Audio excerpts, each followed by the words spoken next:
इसको लड़का बच रहा है, इसका नहीं बच रहा है, क्या बात है। रानी से पूछी कि रानी ऐसा क्या है, क्यों हो रहा है। रानी बोली वो अपना अपना किस्मत है।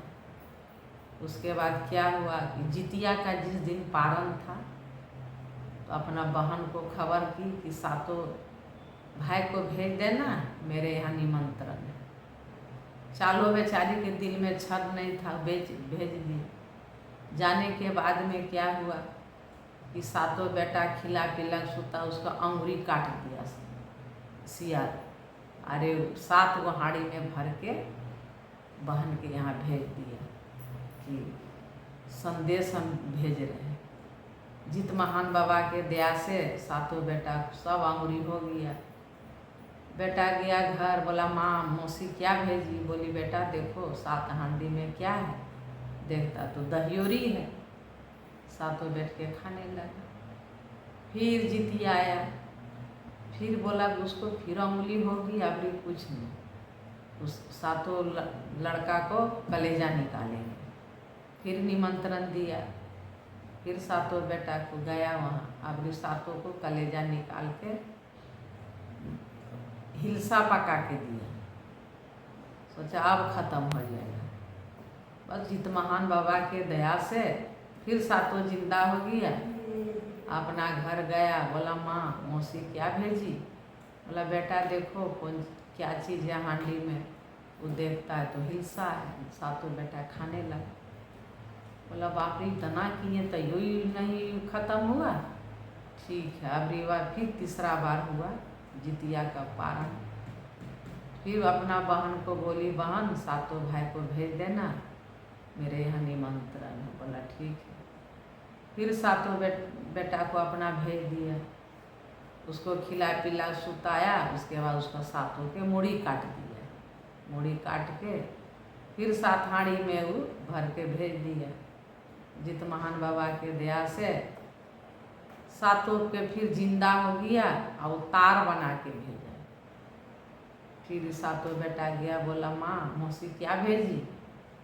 बोला देखो बेटा क्या है हांडी में। देखता वहाँ 7 हांडी 7 गो तार है। सातों बेटा खाया। अब अकबकाने लगी सियारों की, अब क्या करें, अब सब कर्म तो कर गया, इसका बेटा बच गया। तब राजा बोला कि राजा रानी का नीति पता चल गया धीरे धीरे। तब एक दिन चालों को पुकार हुआ। देमान जो था उनको बोला कि जाओ अपना पत्नी को बुला के मेरे यहाँ ला। गया। चालो सोचने लगी कि क्या बात हुआ, राजा हमको कुछ दंड देगा न क्या करेगा। वहाँ गए, राजा बोला कि से चालो एक ही बहन दोनों है, तुमको 7 पुत्र और इसका 7 गो हुआ, एको गो ने बचा, क्या वजह है। चालो बोली राजा ये वजह हम जानते हैं इसका, काहे ऐसा हो। जिस दिन जितिया होगा उस दिन इसको हमरे घर भेजिएगा। बोला ठीक है।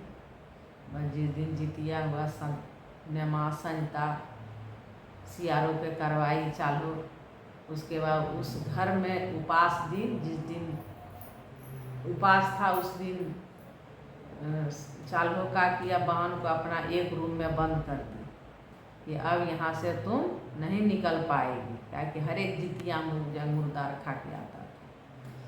ठीक आधा रात हुआ, पूरा हल्ला करने लगी कि हमको केवाड़ी खोलो, हमको कुंभकर्णी पोखर जाना है। बोला जाना हम तो तुमको ले जाएंगे, लेकिन अभी नहीं, पक्का 1 बजे रात में। फिर जब 1 बजा रात सियारो उसको चालो उसको सियारों को ले चली कुंभकर्णी पोखर।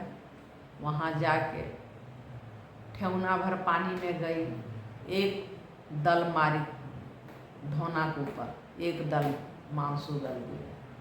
फिर उसके वो ऊंचा में पानी में गई, फिर मारी, फिर इसी तरह करते करते 7 दल मांस सियारो वहाँ उगल दी।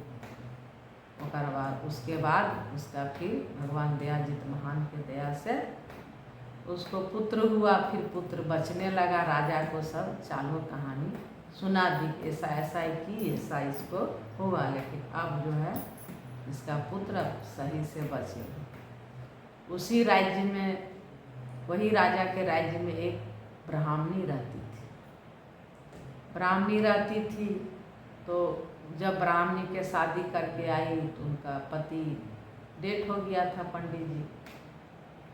तो उतना बड़ा महल था, लेकिन वो पंडितियाँ जो थी अपने से झाड़ू लगाती थी, अपने भोजन बनाती थी। तो एक दिन झाड़ू दे रहे थे तो सूर्य भगवान जो थे रथ लेके ब्राह्मणी के घर के ऊपर से जा रहे थे।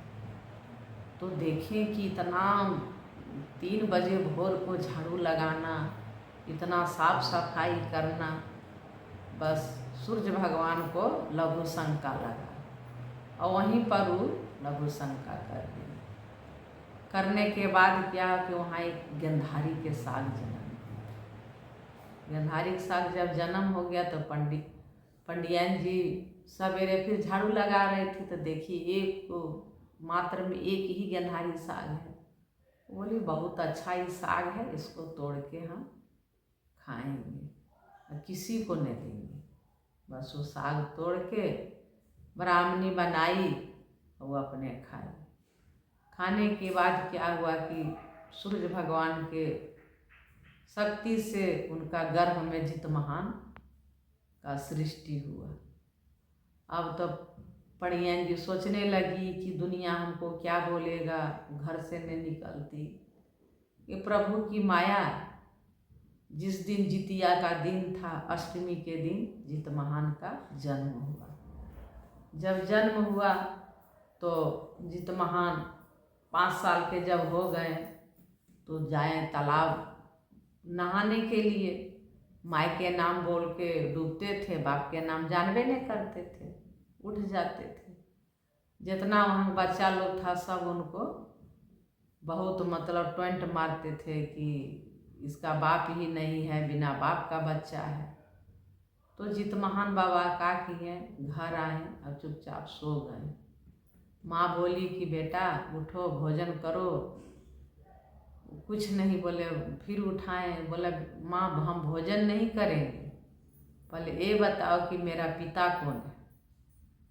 तो पंडितियान जी बोली कि हम क्या बोलें, नहीं आपको बोलना ही पड़ेगा कि मेरा पिता कौन है।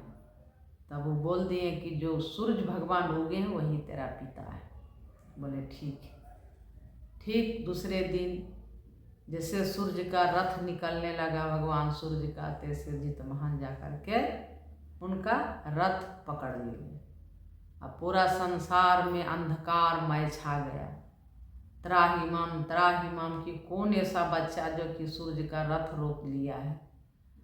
तो सूर्य भगवान ध्यान धर के देखते हैं कि तो जितमहान है। तो जितमहान बोले कि आप जो नित्य दिन उगते हैं, हम कहाँ से खाएंगे पिएंगे, वो आपको कोई चिंता नहीं। तो सूर्य भगवान बोले कि बेटा मेरा रथ छोड़ो, मैं ही तेरा पिता हूँ और तुम मेरा पुत्र हो। तो बोले तब मेरा भरण पोषण कौन करेगा। तो वही बोले कि जब जितिया के दिन आएगा, जितना पुत्रवती स्त्री मृतलोक में होगी सब तेरा पूजा करेगा और वही धूप घुंगुल ठेकुआ जो चढ़ेगा वही तेरा साल भर का भोजन होगा।